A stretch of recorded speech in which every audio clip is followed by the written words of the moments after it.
Of all the mid-level Canadian bands who are about ready to make that big jump to the big time, I'd say the front runner in that group is probably the Matthew Good Band. They headlined a tour here in Halifax a couple of weeks ago, and we had a chance to sit down with Matt and talk to him about, among other things, what he's going to be doing for the turn of the millennium, etc. And I should tell you, in case it doesn't show up in the interview, that Matt was sick as a dog and insisted on drinking milk. And when I told him that milk was not good for you when you're sick because it makes you manufacture more mucus, he didn't believe me. Fact of the matter is, I garnered that information from someplace, and I'm sticking with it. Don't drink milk if you're sick. This is the Matthew Good Band on Much East.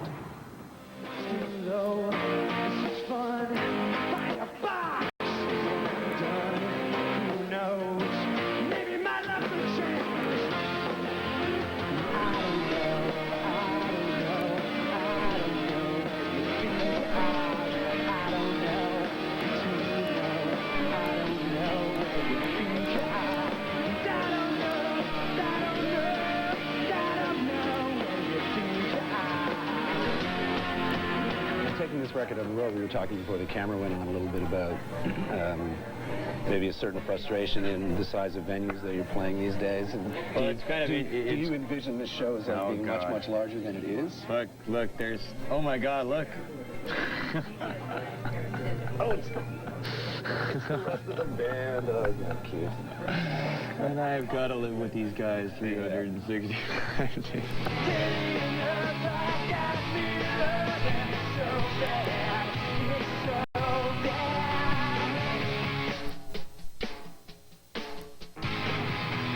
Can be frustrating because you get caught.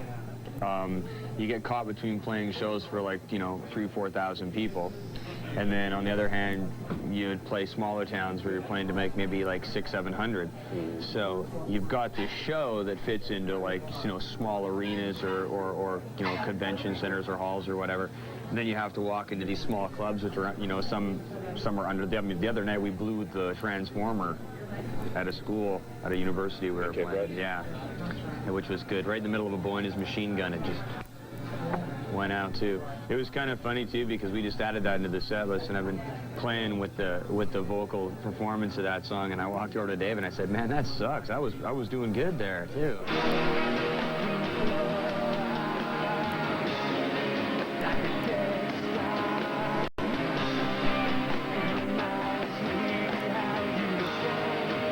Still writing your manifestos? Oh, yes. I actually did November's before I left home. So what kind of stuff are you talking about there? In November? Yeah. November's is a list of... In past manifestos, I've mentioned something called the handbook. So I thought I'd actually maybe let people see what the handbook is. So I'm not going to say any more than that because it'll ruin it. But for those that want to go to it, how do they get there? Just go to www.matthewgoodband.com and you'll find a section called Manifestos, and go in there. There's about 2 years worth.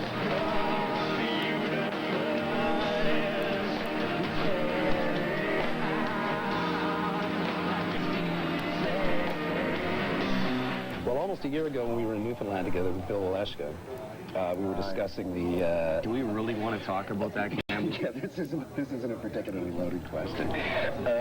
But there was some discussion about exactly, what the millennium would bring.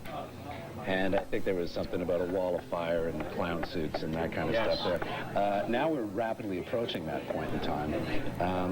What do you plan to be doing on New Year's Eve anyway? We were going to play, but we didn't want to leave Vancouver, and there are limited shows going on at home, so I don't know what we're doing right now. As of right now, we're not playing, which the guys aren't too upset about. I'm not too upset about it myself. I don't think I've had a New Year's off in about 7 years. Yeah, so. But you're not really worried about it at any point. Only time will tell, man. Time isn't, I don't know. It's an interesting thing, it's... If time existed before we created the concept of time and before we locked it to our wrists, to count down all of our eventual demises, I don't understand. It's just I think general paranoia. People are worried about this, that, and the next thing. To be quite honest with you, it's the only thing I'd like better than watching the world come to end is watching the world think it's coming to an end. Really, that's just a laugh riot right there.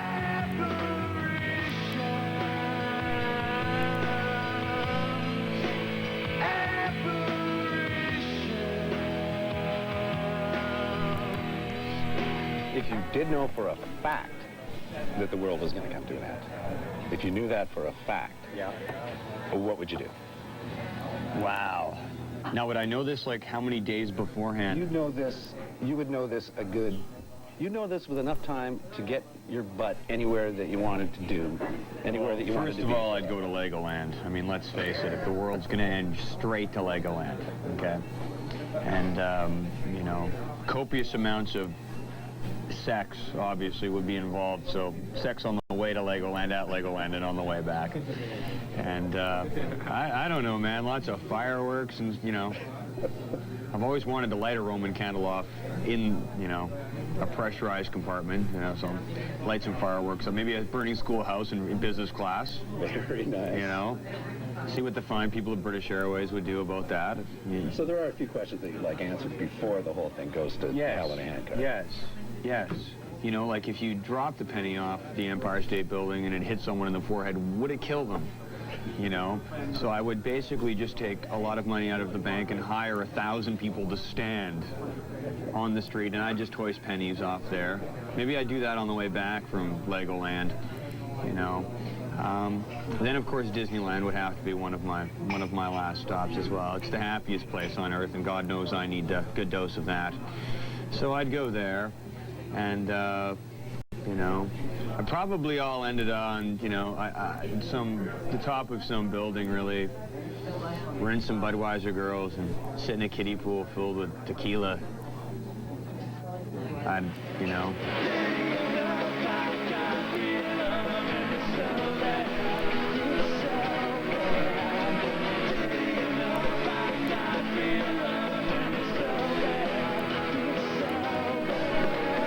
And when you finish this part of the tour, then you go home, you're shooting a video or something, I understand? Yeah, for Load Me Up.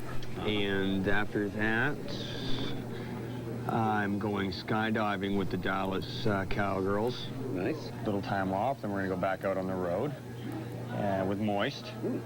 Yeah, and we're not actually playing music, but we're doing kind of a Coliseum thing, and the bands are gonna wrestle in cream corn.